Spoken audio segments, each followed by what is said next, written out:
The last warmth in John's eyes dies. Santino didn't just destroy his house. He destroyed the last keepsake of his late wife. Home and hope are gone. John will make him pay. Next day, he heads to the Continental Hotel. It is a safe zone for killers. No attacks allowed. It is also the hub for intel and weapons. John finds the manager, Winston. He cuts to it and asks where Santino is. Winston instantly sees what John's planning. So he repeats the two big rules. 1. No killing inside the Continental, ever. 2. Never break a blood marker. Break either rule, and you're basically dead, so John leaves his dog at the front desk.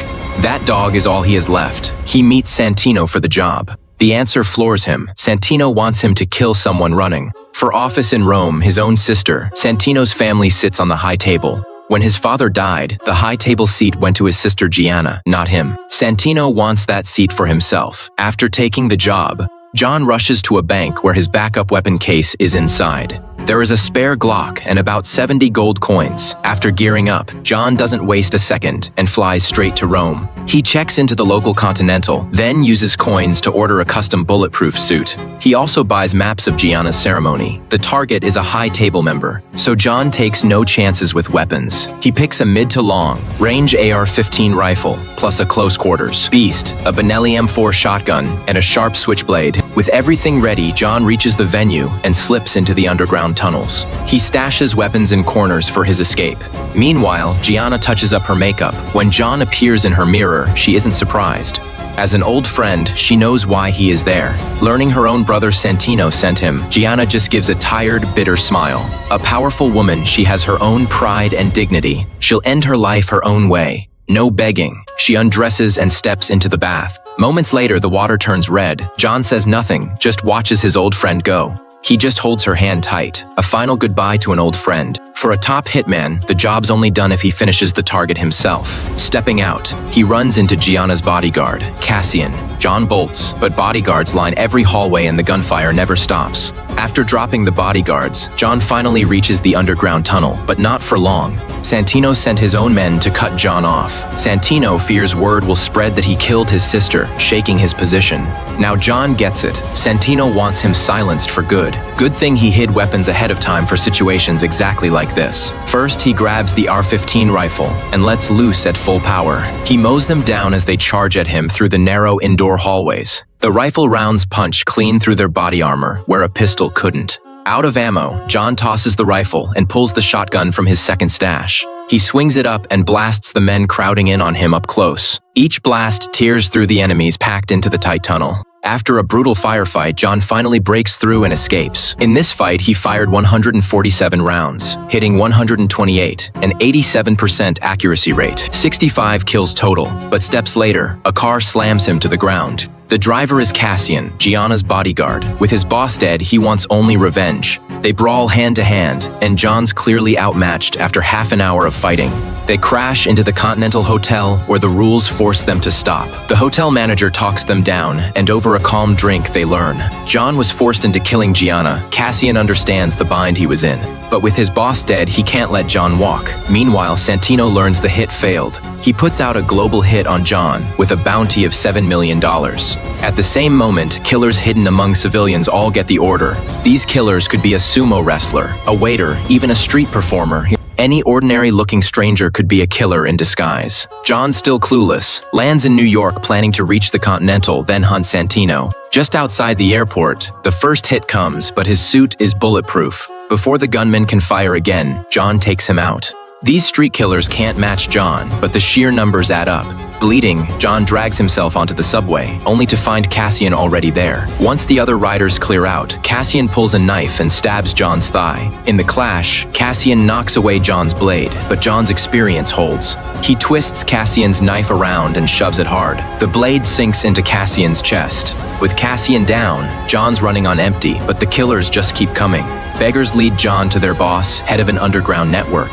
They watch every street, train station, and even the sewers across New York. The boss already knows why John came. He wants help finding Santino, but the boss wonders why John's so sure he'll help. Instead of just killing him for the $7 million, John says if Santino lives, once Santino takes his high table seat, he'll clean out all of New York. The boss's whole crew gets wiped out. After thinking, he hands over a Kimber 1911. The gesture means he agrees, but he only gives John 7 bullets, 7 million in bounty, traded for 7 bullets. Soon the boss gives John Santino's hiding spot. Right now, Santino's throwing a fake memorial for his sister, and while he is chatting, he spots John in the crowd, and it kicks off. Out of bullets, John grabs a guard's pistol, checks the mag, keeps going. Fighting and swapping guns, John chases him into the Continental, where Santino fakes calm. He is sure John won't strike inside the Continental. Wrong. John just broke the Continental's one rule: no killing on hotel grounds. John got his dog back from the desk, then returned to his ruined home. Standing in the wreckage, he remembers his late wife. But just then, the concierge shows up and leads John to the middle of an empty plaza. Winston, the hotel manager, is already waiting there, and he tells John, because he killed someone on hotel grounds, his Continental membership is officially revoked. That means every service tied to the Continental, including weapons suppliers, will sell him nothing now. Worse, the crime family backing Santino puts out a $14 million bounty on John because of their old friendship. Winston buys John a 1-hour head start to run before the bounty officially goes live. He also hands John a marker to use with the high table. To call in one favor, his only way out, John grabs his dog and leaves the plaza. An hour later, John is officially excommunicated, and killers lurking everywhere start closing in. How will John and his dog survive now? John Wick, the assassin every killer fears, sacrifices his ring finger just to earn his way back into the organization. Then he slips off his wedding ring, the last tie to the life he left. He surrenders it to the high table elder to buy his way in. A branding iron marks his hand, sealing his contract with the organization. Shaking from the pain, he steadies himself and walks out without looking back, following a guard.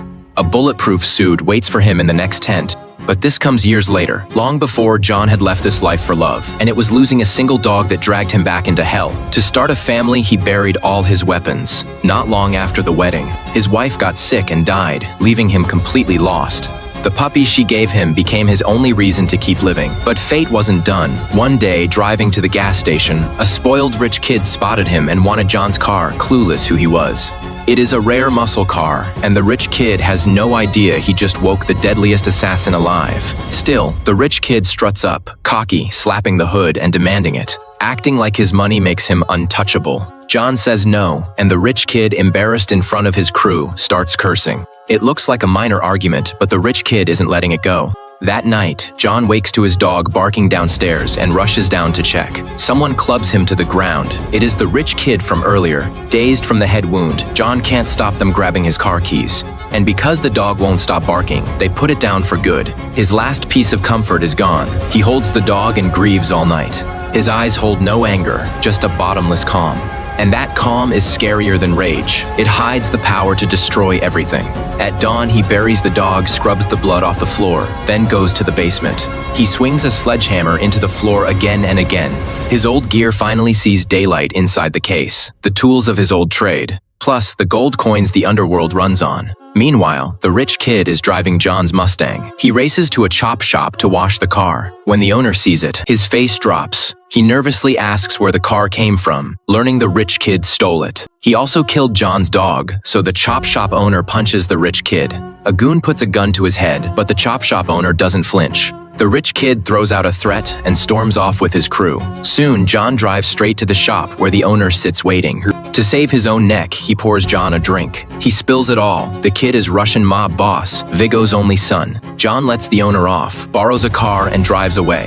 After John leaves, Vigo calls the shop, ready to chew the owner out. But once he hears why, he loses his cool. Seems the brat hasn't been hit enough. He calls his son back fast. He beats him on sight, but the son still has no idea. Then Vigo's words make him realize what kind of killer he just crossed. Out of options, Vigo calls John and begs him to let it go. John says nothing and hangs up. His answer is loud and clear. To save his son's life, Vigo decides to strike first. That night, he sends 12 hitmen to John's house. John's already in his bulletproof suit, calm as the ambush closes in around him. He readies himself, focused and still, a habit from years of surviving ambushes. He blocks out everything but the fight ahead. Then John grabs his weapon. He kills the lights and hunts all 12 down one by one in the dark. John calmly drops 12 gold coins to book a cleanup crew. These are specialists who make every trace of trouble vanish, and they work fast. Everything is cleared away, and the place looks untouched again. Meanwhile, mob boss Vigo hears the hit failed and starts Plan B. Now he posts a bounty on John to every killer. Whoever takes John's head walks away with $2 million. Then he plants his son at a club called Red Circle. It is all bait to draw John out, but cautious as ever, that afternoon, he tracks down top sniper Marcus, who is also John's close friend. Meanwhile, John, hunting for where the son is hiding, drives to the Continental Hotel. It is a place where assassins get rooms, trade intel, and gear up. The hotel has one strict rule. Once you step inside, no guns, no violence. Break it, and the hotel hunts you down anywhere on Earth. One coin checks John in, then he heads to the basement lounge. He finds a gorgeous bartender, clearly an old friend, and after some flirting, she hands him a drink, and under the glass is the son's hideout address. That night, John slips into the Red Circle and forces his way past the backdoor guard. This guy's an old friend too, so John lets him be. The guard returns the favor, drops his earpiece, takes the night off. The son's men aren't so lucky. John quietly drops the locker room thug. Then he targets the guy at the sink who killed his dog. So he beats the room number out of him, then leaves him down for good. John reaches the VIP room, spots the son, but a goon catches him. The fight knocks over a shelf, and suddenly everyone knows John's there. That gives the son a chance to run, so John drops the goon and chases after him. But the son's already in the packed main hall, killers rushing at John. John doesn't hesitate, pressing toward the son as the killers rush in. John fights his way up to the second floor with a cold, practiced precision. He takes down each attacker the moment they close in, never breaking stride. And the men who fall behind him never get back up. John's unstoppable, but the son's men keep throwing themselves in to cover him, and he reaches a car out front and escapes. John, swarmed by dozens, takes a gut shot but escapes and makes it back to the Continental.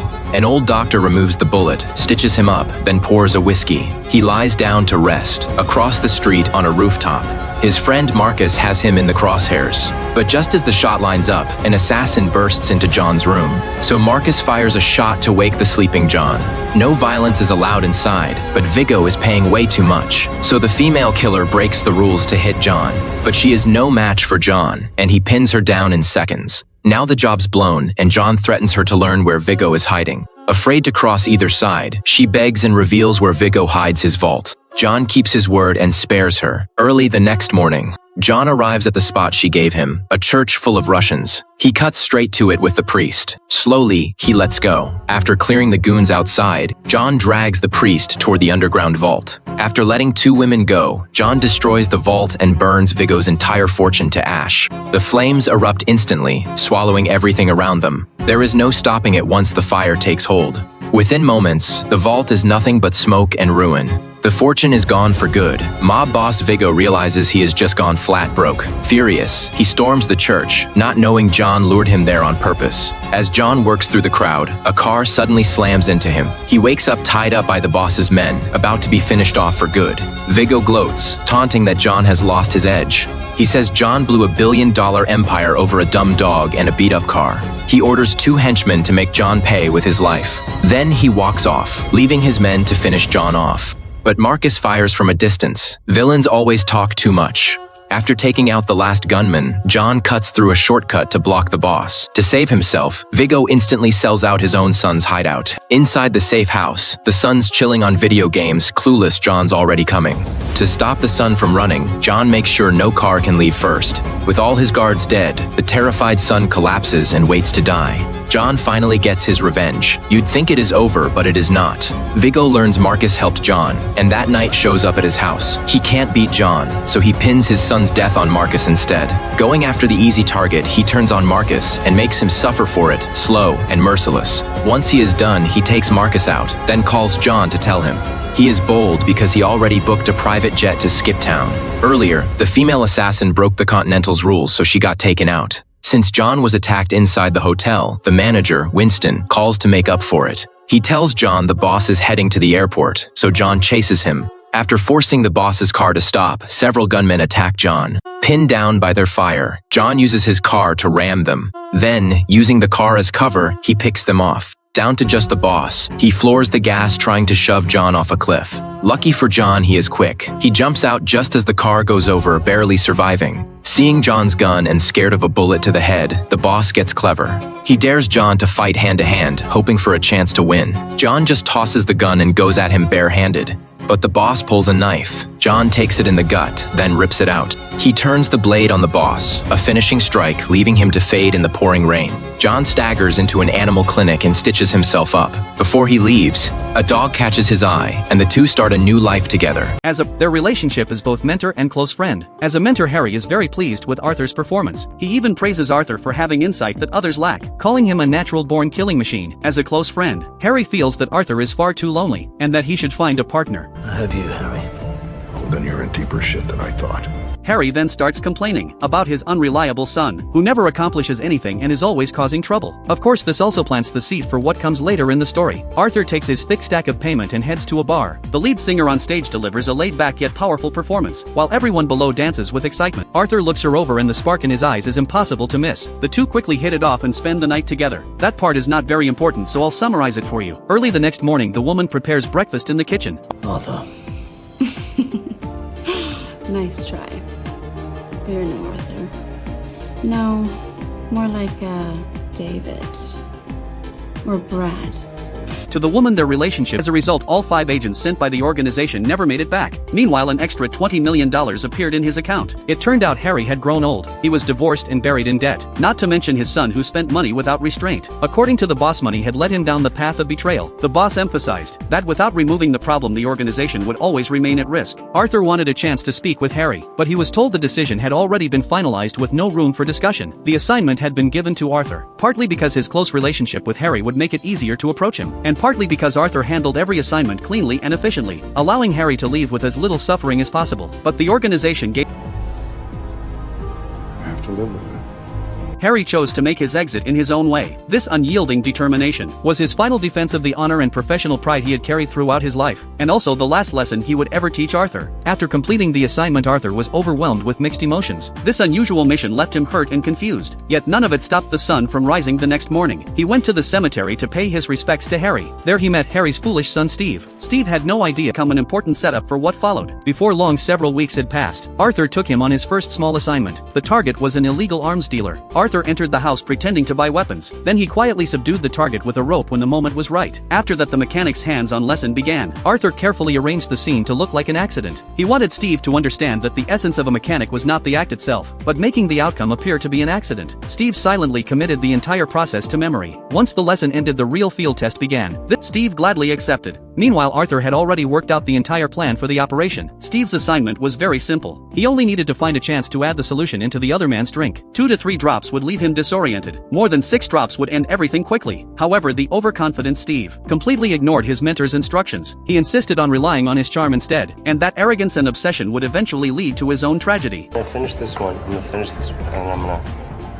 He even played hard to get, and the other man actually fell for it. It seemed he had not listened to a single word from his mentor. You could almost suspect he simply wanted to take advantage of the big guy. But arrived at the con artist's hotel, they did not choose to force their way in. Instead, they used a maintenance access route from the rooftop, silently making their way into the space above the target's room. Using a scope, they watched every move and waited for contained a special ingredient.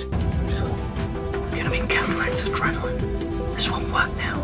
As a result, the original plan could no longer work, but since they had already come this far, turning back was not an option. While the assistant stepped outside to make a phone call, with a tense expression he quietly followed the man with glasses onto a bus. After Arthur pressed him for answers, the man finally revealed the truth. It turned out Harry was never the one who betrayed the organization. The real traitor was their boss Dean. Harry had accidentally uncovered Dean's secret, and planned to expose it publicly. That was why Dean ruthlessly silenced him. As for the man with glasses, his mission was to eliminate the other 4 operatives and then fake his own death. With the huge payment from Dean, he intended to disappear forever under a new identity. Those words struck like thunder and complete. Answer clearly did not satisfy him, so he deliberately pointed the fuel nozzle away from the car. Fuel quickly spread across the ground. He slowly walked into the distance. Then he aimed his father's pistol at the underside of the vehicle, using the mechanic's own method. The overconfident young man returned to Arthur's house. He believed that without Arthur holding him back, he could take Arthur's place. You told me not to touch your record player, so I'm going to use it anyway. 你不让我开你的老爷车是吧？ So I'm going to drive it anyway. He carried himself like the victor, but at that very moment, he noticed a piece of paper. The of the world they live in. And the final lesson Arthur wanted Steve to learn was, a true professional is not someone without emotions, but someone who knows how to separate emotions from the mission, and draw a line that must never be crossed. I'm Matt. See you in the next episode.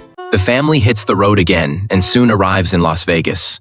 The glittering lights of the strip wash away all the exhaustion from the drive. They check into a 7-star hotel that redefines luxury for all of them. While his family explores the suite, Daniel slips downstairs to meet his contact. He picks up new passports for everyone and first-class tickets to Vancouver. Daniel pays his contact with a full bag of cash and heads back upstairs. He arms himself with a hidden blade and a gun before heading out.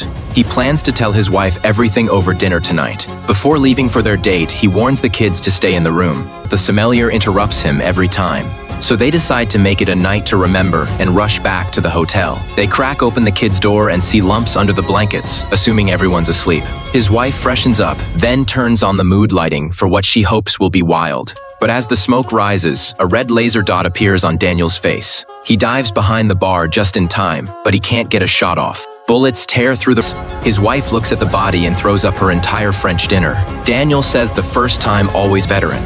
Before the next wave of killers arrives, the family catches their breath for a moment. Daniel finally lays it all out. His real name is Sean. His mother died when he was 4, his father was abusive, and he joined the army at 18. He earned a Green Beret, then made it into Delta Force, the elite of the elite. Eventually, he was recruited by the government to hunt down terrorists. As a covert operator, he carried out 28 assassination missions, and at first they were all justified. But as the world changed, his boss got greedy, and Sean refused to kill innocent people. Sean refused to be their cash machine. So he risked a lifetime death sentence and escaped the organization. Daniel thought telling his family the truth would make them understand everything, but 18 years of lies shattered his wife and kids on the spot. He was so grateful for her help. Gwen had a relationship and how in love she used to be.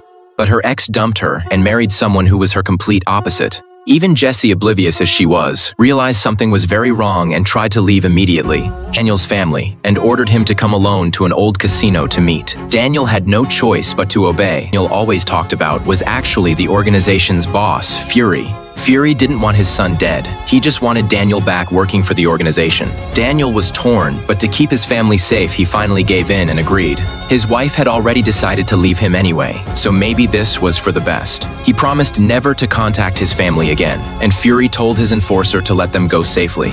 But after everything that had happened, Jessie and the kids weren't ready to leave quietly. The kids kept begging and pleading until finally Jessie caved under the pressure. She shouted that the baby. Right then his family burst in and caught them in what looked like a very compromising position. Luckily Daniel stayed calm and stopped Gwen before things escalated. But just as he dodged that disaster, he spotted a heavily armed team moving in on the ground floor. He tied up the tech guy, borrowed his drone and headset, had his older son pilot the drone for aerial recon, and switched back into assassin mode one last time. He exits and wait. Daniel would have to come out eventually. Sure enough, moments later, an elevator started slowly descending. Fury ordered his men to... While Daniel was cutting through them, Fury radioed Gwen and woke her up.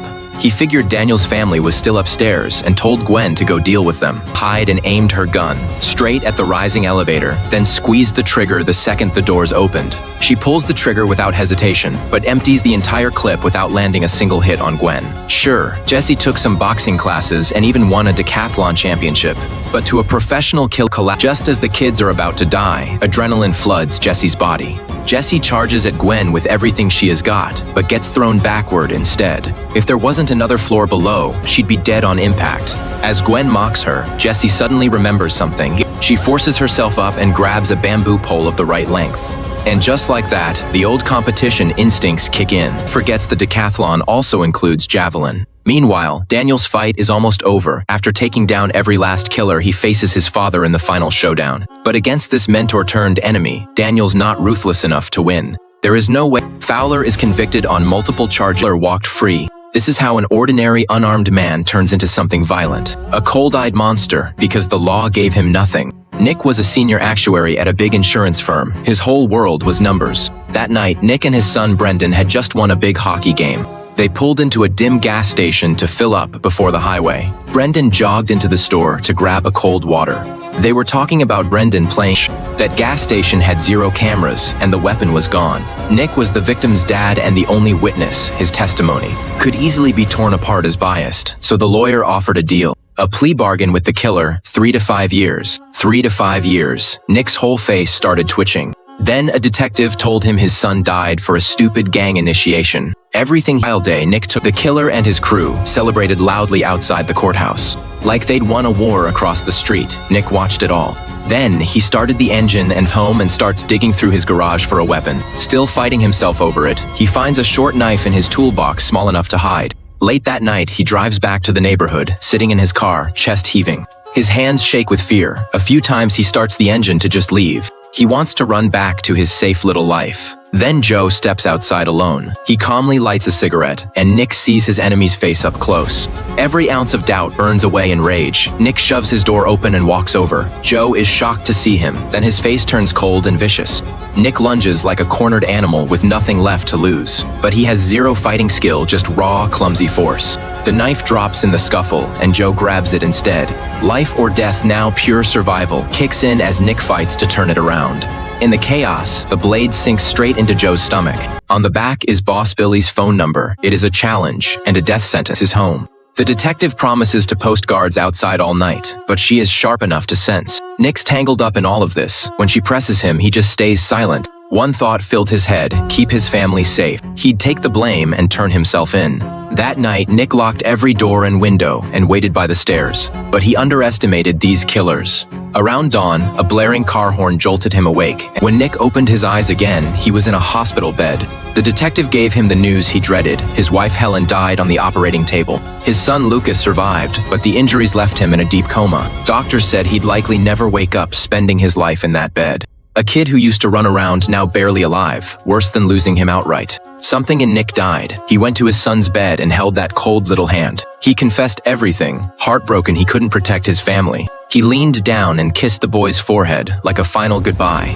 When the detective checked the room, Nick was gone through the second-floor window. He went back to his ruined home. He cleaned himself up and rewrapped his wounds with fresh gauze. Then he hit the bank for every dollar he had. His assistant tracked down Billy's crew to a regular bar dealer. He went straight to the gun dealer's place. He dropped a bag of cash on the table. The dealer opened the cabinet, no questions. Every weapon you could want. Nick picked through them, stone-faced. Several handguns and a devastating double-barrel shotgun, an arsenal for war. But as he was leaving with the guns, the dealer called him back. The old man said both his sons were scum. His younger one, Joe, once over something small, murdered his own mother with his own hands. He backed Nick going after them, but he wouldn't sell out where his son was hiding. Warehouse. Nick studied his weapons. He trained with each gun until he knew every weapon cold. Then he shaved his head clean at the mirror, burying who he used to be. Using the bartender's address, Nick found the gangster Hank's house. He blew the lock off with one shot and stormed in.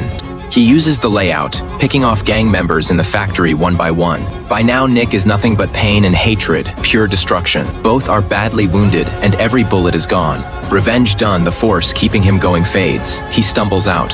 He drags his dying body back to the wreckage of his home. He collapses on the family of 4 laughs. But in reality, now it is where the dream fully died. He quietly waits to die. Maybe this is the best ending he can imagine. As he is about to black out, the female cop steps in carefully, seeing the carnage on the tape. A top hitman was selling a rifle when he noticed something terrifying. The buyer loaded the gun 5 seconds faster than he could, and he was professionally trained. Even when he deliberately offset the scope settings, the buyer nailed a target 1,000 meters away. Jack realized he had just submitted his retirement request to the organization. Right after that, his boss assigned him this deal. It couldn't be a coincidence. While he was thinking, the buyer suddenly handed the rifle back to him. She told Jack to fire next to her to test the suppressor. Jack was stunned. She was letting a stranger aim a gun at her. He could have killed her right there. But he didn't, because he thought of a better plan. Jack said some parts still needed adjustments, and the custom rounds weren't ready yet. She believed him and gave him 4 days. On the way back, Jack deliberately damaged his car. He scraped the front bumper raw, then drove to a repair shop pretending it was an accident. While the mechanic worked, he quietly borrowed a steel pipe, some thin metal plates, and a rotating gear. He would use these to carry out his plan, to avoid being tracked. He rented a hidden place in a back alley. No broker fee. Jack took apart the gear, removed the bearings, cleaned them, then slid the metal plates over the shaft and hammered them into the shape he wanted. He cut the steel pipe into identical small sections and stacked them together. Then he slid the outer casing over it and screwed on the cap. A perfect suppressor from the outside. No one could tell it had been tampered with. To be sure, he also bought a used pistol, disassembled it completely, and reassembled it. It looked normal, but he had secretly adjusted the tolerances on the parts. Next came the critical step. Jack filed the bullet tips flat. Then he drilled a tiny hole in each one and filled them with a lethal substance. These custom rounds didn't need to hit a vital spot. The poison alone would kill the target. 4 days later, they met again. What Jack didn't expect was, the moment he handed over the rounds, the woman suddenly asked to inspect them again. Jack broke into a cold sweat. When the waiter left their line of sight, he realized they were alone in the restaurant. Jack knew this could be a trap. He pulled out his concealed pistol, slipped it into his pocket, and walked toward the exit. He ran into the woman coming back. Luckily, she didn't notice anything. The deal went through. Jack looked at the cash and started to doubt himself. Maybe he was overthinking it. But what he didn't know was, right after she left, she got a phone call. The next day, the woman showed up at the hit location with a sniper rifle. Her target was Jack. She aimed at his head and pulled the trigger, but the rifle malfunctioned and the shot went wild, hitting her instead. Jack ran over and confirmed the hit woman was the buyer. He asked who sent her. His boss wanted him dead. Jack was right. His boss was eliminating witnesses. A month earlier, he and his girlfriend had gone to a remote forest, hoping to finally live in peace.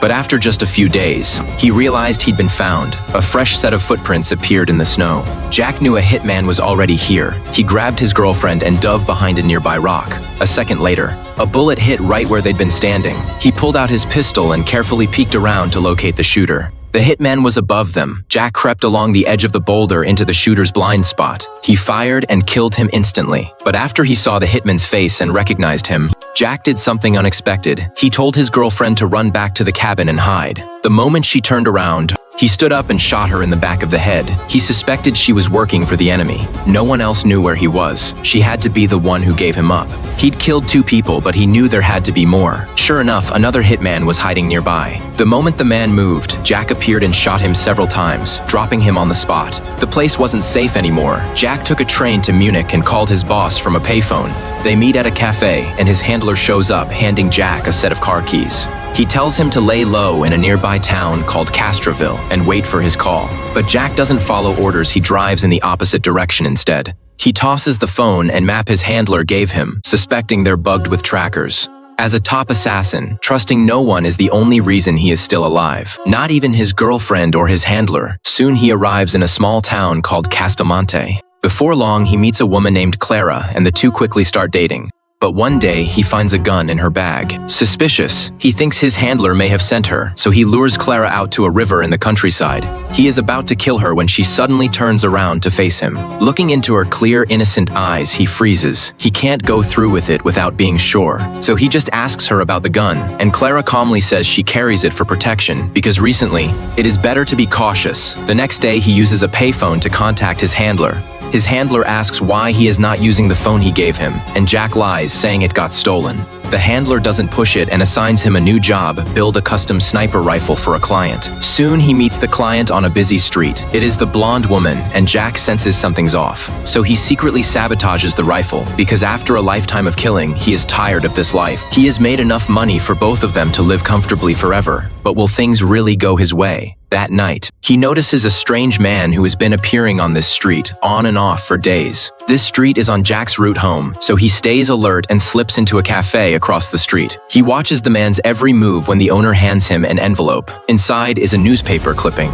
It is a report about the hit in Sweden, and Jack realizes what is happening immediately. He looks outside and sees the man in the car is gone. On his way home, he stays on high alert for an ambush. But he doesn't know the man is right behind him. At the next corner, Jack suddenly speeds up and ducks into a doorway. He knew he was being followed all along, and the assassin quickly pulls his gun. Jack carefully takes off his shoes to move silently, then attaches a suppressor to his pistol. He waits for the man to pass, then quietly follows, but just as he is about to pull the trigger, a motorcycle suddenly comes roaring up from behind, and the assassin spins around and opens fire. The rider coming off his shift is killed instantly, and Jack grabs the bike to chase him down. The assassin realizes he is blown and floors. Jack chases him through the streets, firing repeatedly. At a turn, Jack shoots out his tire, and the car spins out of control into the guardrail. Before the man can draw his weapon, Jack rushes up, grabs him, and snaps his neck instantly. After this, Jack knows he'll never have peace unless he takes out whoever's behind all this. so he calls his handler on the phone. The handler shows zero concern for his safety, and Jack realizes immediately that everything happening lately has probably been orchestrated by him. Soon the town holds its annual festival. Jack deliberately exposes himself to draw out the enemy, and sure enough, the blonde woman appears. Everything unfolds exactly as Jack predicted. The moment she fires the rifle, it explodes in her hands and kills her.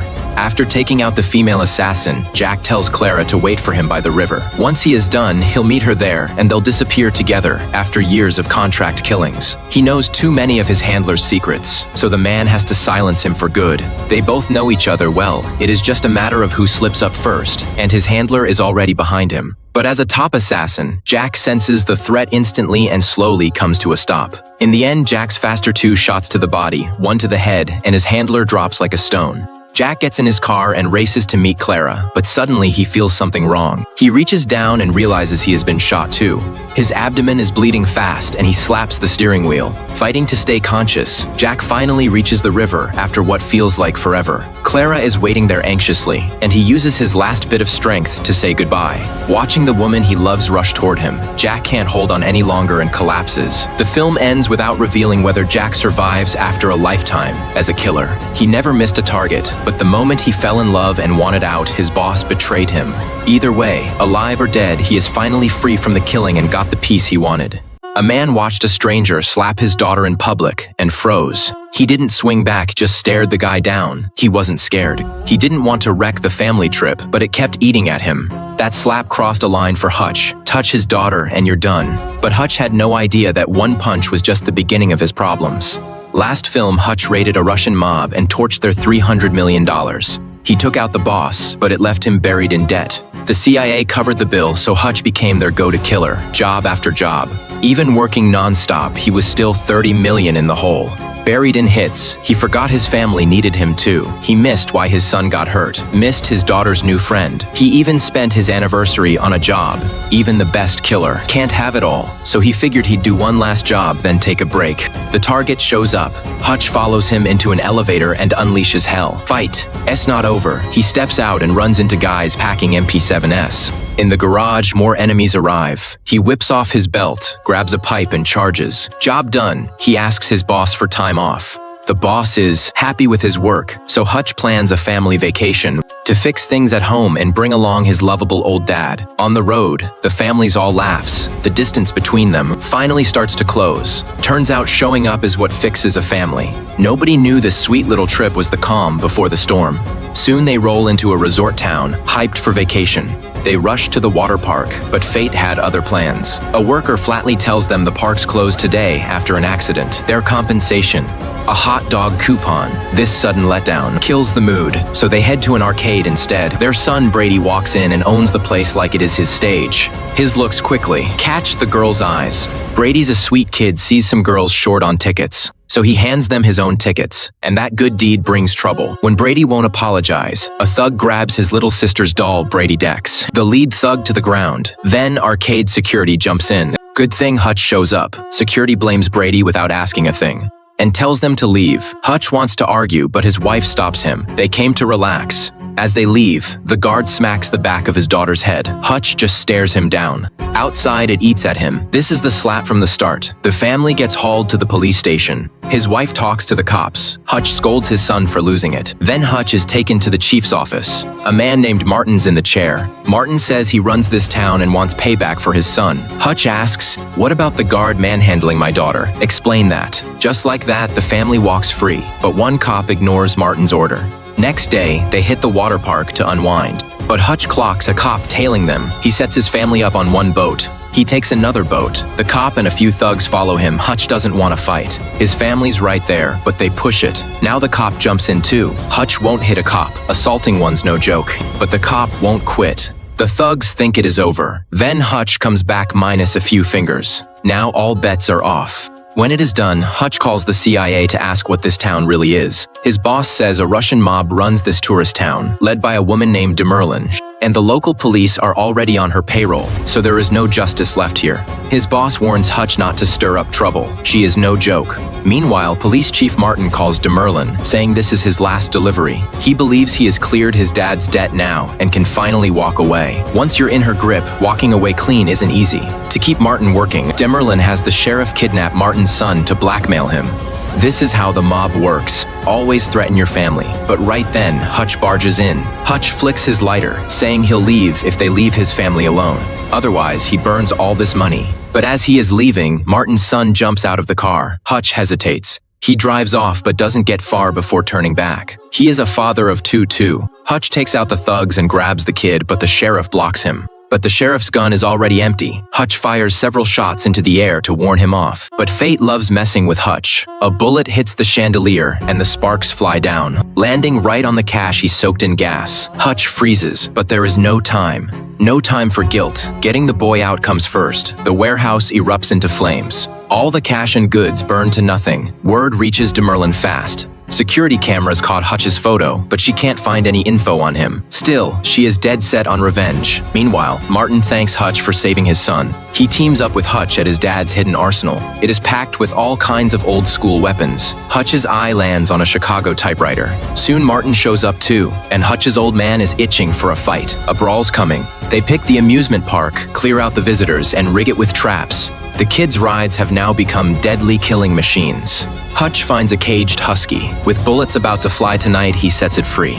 Night falls. DeMerlin arrives with a swarm of killers. The sheriff plays negotiator. He tells them to surrender, but DeMerlin wants payback for the burned cash. So the sheriff becomes the battle's first casualty. Meanwhile, DeMerlin's killers reach the woods and find Hutch's family. A masked figure drops from above with a long blade, taking down several killers fast. The leader draws a short knife and fights him. Meanwhile, Hutch's traps take out most of the enemies, but then DeMerlin shows up. With two sister bodyguards on her command, all three start fighting. But Hutch is already badly hurt, and facing both of them, he starts losing ground. Just as a bodyguard moves for the kill, but just as DeMerlin presses her knife to Hutch's neck, a tranquilizer dart hits her shoulder. Turns out Hutch's wife saved him. Furious, DeMerlin hurls the knife at his wife, but his wife doesn't flinch or dodge. His wife was never a weakness. She was his strongest backup all along. Then Hutch gets hauled to the police station. But all that comes is another call from his old boss. Hutch's wild vacation ends. The family had fun and got close again, but Hutch faces new debt to pay. He was the deadliest hitman who ever lived, able to wipe out an entire mob alone. 12 top killers surrounded him. He killed everyone, no scratch. Cops knocked, he just waved hello. Then one day, while fueling up his car, he ran into the rudest jerk ever. He ignored him, but the guy insisted on buying his car. That night, the guy broke into his house, killed his dog, and stole his car. Days earlier, John couldn't watch his wife suffer from cancer and pulled her oxygen tube. At the funeral, friends barely showed. Only his close friend Marcus stayed. While he was grieving, a final gift arrived from his late wife. It was a beagle puppy named Daisy, something to keep him going. She wanted the dog to help him heal, and he adored her. He put everything into that little dog. Then those thugs killed Daisy. Watching Daisy die, John felt like he lost his wife again. He buried Daisy in the backyard and started cleaning up her blood. Memories of his wife and last night flooded back as he faced losing them both. How would he get revenge? Meanwhile, the thug enjoyed his stolen car. He drove the 1969 Ford Mustang Boss 429 straight to a chop shop. One look at the car and the shop owner knew the kid was doomed. He knew the owner. The kid stole the car and killed his dog. The owner punched him and told him to ask his father if that was smart. Soon John showed up at the shop, clearly old friends with the owner. The owner said the thug was the son of Russian mob boss Vigo. John thought it over, made up his mind, and drove away. Then the owner called the mob boss, telling him his son crossed the legendary hitman. His mood crashed instantly. He couldn't even focus on his billion-dollar deal. Back home, the kid got socked by his father and had no idea why. Just a dog, he thought, but John was the boss's deadliest enforcer. He cleared every obstacle for the boss alone, once killing 3 top assassins with a pencil. John built at least half the boss's fortune. The reckless son had no clue. That dog was John's final link to his dead wife, now gone. That crossed a line nobody should cross. The boss swallowed his pride to apologize to John. Meanwhile, John was digging something up. He uncovered a buried HKP-30 with an extended barrel and some assassin gold coins. John answered the call and said nothing. There was nothing left to discuss. The boss got the message and sent 12 killers to strike first. John took a shower at home, washing away the normal life he'd tried to build. He became the ruthless killer he used to be, dressed and armed himself for war. Notice this detail. His wife Helen's bracelet rests beside the dog's collar. That is how much the dog meant to him. The fight blends jujitsu with the Mozambique drill, chest then head. John knifed the last one, then the doorbell rang, the man in the hat. He glanced at the living room without flinching. This guy was clearly used to this world. Then John called in a cleanup crew, moving fast and pro through the bodies. Soon all 12 bodies were bagged and hauled off, and John paid them 12 gold coins. After the hit failed, the boss put a 2 million bounty on John's head. Still nervous, he turned to John's friend Marcus, this time targeting his loved ones. The sniper wanted more, so the boss offered 4 million to kill John. Sick of dodging killers, John drove to the Continental, a hotel with one big rule. As long as you're staying there, no one is allowed to come after you. The owner revealed the kid's location, so John headed to the Red Circle Club. John avoids the front and sneaks in the back, meeting old friend Francis. Francis works security here, so out of professional respect, John spares him, and Francis steps aside. That is the unwritten code of the assassin world. Here John kicks off the movie's best action, sneaking in and dropping 2 guards. He finds the puppy's killer and forces him to name Iosef. Iosef's partying at the pool downstairs, and John quickly spots him. Now it is time to make the hit. But a guard spots him, and John doesn't drop him fast enough. The hit becomes a shootout, and the security chief spots John on camera. But these guards are no match for John and his pinpoint aim. His combat skills let him fight them in the hallway. 2 body shots to drop a guard, then 1 to the head, making sure the kill sticks, then reloading and firing on 14 shots before swapping mags. That HKP-30L holds 15 rounds max, so they nailed that detail. But there are too many of them. Bullets hit his vest, and Iosef escapes. He doesn't kill Iosef, but the fight tells the whole Hitman world. The boogeyman is back. Word reaches Viggo fast, and he knows John won't give up. To protect his son, Viggo moves Iosef to a hidden safe house. It is inside a factory outside town, locked down tight with top guards everywhere. Viggo thinks his son's safe here, but he underestimates John's intel. He finds the safe house through the Continental's owner again. Iosef still relaxed, playing video games with a buddy. Then, John sets off a timed bomb and blows up their escape cars. Iosef panics, and the second he turns around, John drops him with 1 shot. This time, John doesn't hesitate. He shoots Iosef dead and gets his revenge. John checks out, and the owner gifts him a sports car to celebrate his return. He also says boss Viggo plans to chop her back to Russia. As for Marcus, he took the contract money but didn't deliver, so Viggo kills him before leaving. The news sets John off, every old grudge boiling over. He chases in his Ford Mustang to end it at the docks. The second Viggo's car gets forced to stop, guards jump out and unload on John's Mustang. Bullets pepper the body and windows, but John's fast and agile. His driving's even better, weaving the car all over the docks. Using the car as cover, he dodges fire and picks them off. In minutes, he has cleared them all, and as he drops the last guard, Viggo guns his car straight at John. Luckily, John reacts fast. Right before the car goes over, he dives out the back window and looks up. Viggo's on the dock, and seeing John's gun, he offers a one-on-one. John sees right through the trick, and without a word, drops his gun. Then he takes Viggo, on hand-to-hand. John's moves are clearly trained fighting, while Viggo's are just raw instinct. When hit, Viggo just blocks with his arms, and it shows. Viggo has no real technique, just desperate survival swings. But out of nowhere, Viggo pulls a knife, and John sees it coming but doesn't dodge. Instead, he leans in, letting the blade sink into his gut before Viggo can gloat. John snaps his arm and drives the knife straight into Viggo's neck. Viggo's eyes go wide, and he bleeds out in the pouring rain. The war that started over 1 dog is finally over, and John pushes through his wound. He limps to a closed pet clinic and patches up his wound.